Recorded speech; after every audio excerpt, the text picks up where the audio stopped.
Imagine walking into one of the most respected hotels in the city, expecting to be treated like royalty.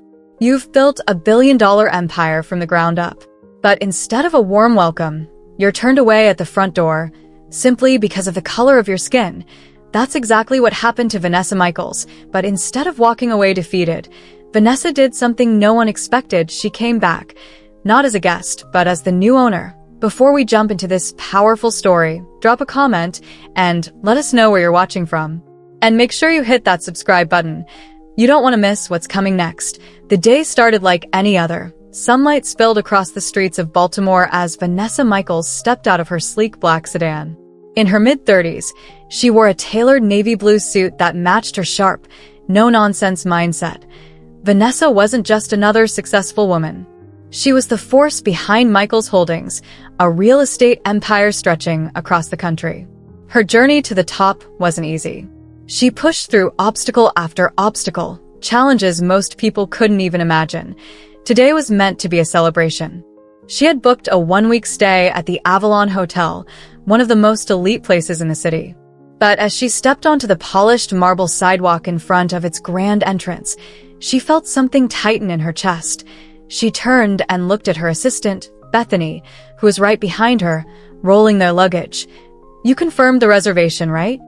Vanessa asked, her voice calm but carrying a trace of concern. Bethany, who had been by her side for over 10 years, gave a confident nod and a warm smile.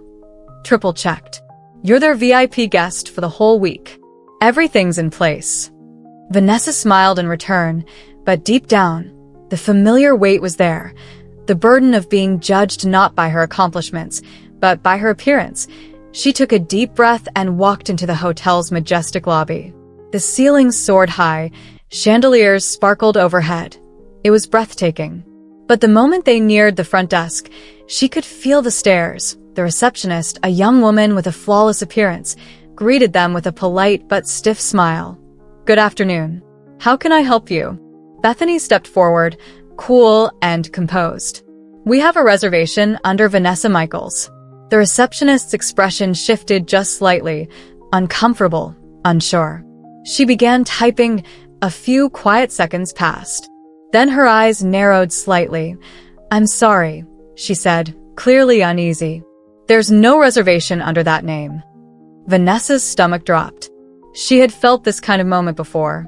Not always in hotels, but in countless places in different forms. Being overlooked, dismissed, diminished. Bethany, holding back her frustration, stayed professional. "We booked this weeks ago. Can you please check again?" The receptionist hesitated, clearly flustered, before picking up the phone. Moments later, a man in a crisp gray suit appeared. "I'm Robert Stevens, the manager. I understand there's a problem with your reservation." Vanessa looked directly at him, already sensing the direction this was heading.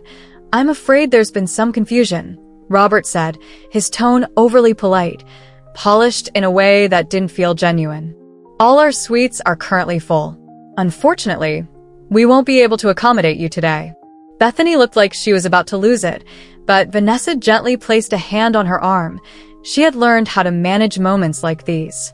Over the years, she realized there was power in keeping your cool. She wasn't about to give them the scene they might have been expecting. "I understand," she said evenly. "Thank you for your time, Mr. Stevens." Without another word, she turned and walked out, her posture strong, her head high. Bethany followed, her face burning with anger. "Vanessa, this is outrageous. We should go to the press. Call a lawyer. They can't treat you like this." Vanessa stopped just outside the hotel entrance and took a slow, steady breath. "Bethany, I've been fighting this fight my whole life. This isn't the first time I've been shut out because of my skin color, and sadly, it won't be the last. But I'm not going to battle them on their terms." Bethany's shoulders sagged slightly, the fire in her eyes dimming just a bit. "So what now?" she asked. Vanessa's lips lifted into a quiet but confident smile. "Now? We regroup. Find another place for tonight. And then I have different plans for the Avalon." That night, from the comfort of another hotel room, Vanessa sat in front of her laptop. Her mind was moving fast, full of ideas. She had never been one to back down. Every time someone tried to block her path, she found a new one. She wasn't going to let the Avalon's treatment slide. She was going to go back there. But this time, not to stay the night. This time, as the one holding the keys. But this time, she wasn't coming back as a guest. 1 week later, Vanessa Michaels was already steps ahead. With her sharp business skills and wide network of connections, she had done her homework. The Avalon Hotel, despite its fancy image, wasn't doing as well as it looked. Behind the elegant walls and luxury branding, the place was struggling. Financially, they were barely keeping it together. Their ownership group was under pressure, trying to hold on. For someone like Vanessa, this wasn't just an opportunity, it was the perfect opening. Sitting quietly in a cozy corner of a cafe, she picked up her phone and dialed her lawyer. "Let's make them an offer they can't refuse," she said, and just like that, the process began. Smooth, fast, and well-planned, Vanessa's experience in business and real estate made sure of it. Within a few short weeks, she had quietly acquired full ownership of the Avalon Hotel, and, oh, big announcement. No headlines. Even the hotel staff, yes, the same people who turned her away, had no idea who their new boss really was. The day she signed the final paperwork, Vanessa wasn't filled with anger or revenge. That wasn't her goal. This was about something far more meaningful. She wanted to send a clear message. Real change was coming. And it wouldn't stop with the Avalon, it would shake up the whole industry. A few days later, Vanessa returned to the hotel. But this time, she walked in through the front doors not as a turned-away guest, but as the woman who now owned the entire building. The same receptionist was there at the front desk. Her face turned pale as soon as she recognized Vanessa. She struggled to speak, clearly caught off guard. Vanessa stayed composed. "I'm not here for a reservation," she said, her voice steady. "I'm here as the new owner." The receptionist didn't know what to say. Vanessa didn't stick around for a reaction. She had work to do, and the weeks that followed, Vanessa got straight to business. She met with the hotel's leadership team, including Robert, the manager who had dismissed her before. She laid out her expectations with no room for confusion. "There will be changes," she said, clear and confident. "The Avalon will no longer turn people away based on how they look or where they come from. Every guest will be welcomed, no exceptions." Robert shifted awkwardly in his chair, trying to explain the hotel's so-called standards. But Vanessa stopped him right there. "Robert, exclusivity isn't the same as discrimination. If that's a problem for you, I suggest you look for a job somewhere else."